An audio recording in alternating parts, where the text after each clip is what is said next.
লোকটার গলাটা অদ্ভুত কেমন একটা, অন্ধকারে শরীরের বর্ণনা দেওয়া যায় না।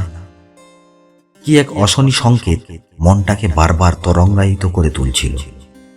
আমরা তখন রামনাথের পেছন পেছন চললাম।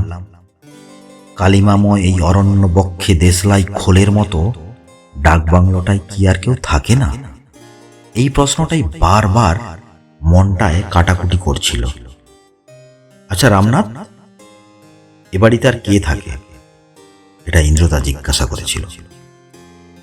থাকে বাবু, সবাই থাকে, আমিও থাকি, তারাও থাকে, কিন্তু ওরা সব অন্ধকারে ঘুমিয়ে থাকে।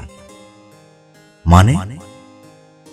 আমরা তখনও অতল অন্ধকারে রামনাথকে অনুসরণ করছি। আমার টর্চের ব্যাটারিটা শেষ, তাই সেটা জ্বালানোর চেষ্টাও বৃথা। আপনারা এই ঘরে থাকুন, আমি এক্ষুনি আসছি। এই বলে রামনাথ আবার আঁধারে ডুবে গেল, আর আমাদের ঘরের দরজাটা কে যেন ঝাপটা দিয়ে বন্ধ করে দিল। জানালা দিয়ে আসা চাঁদের আলো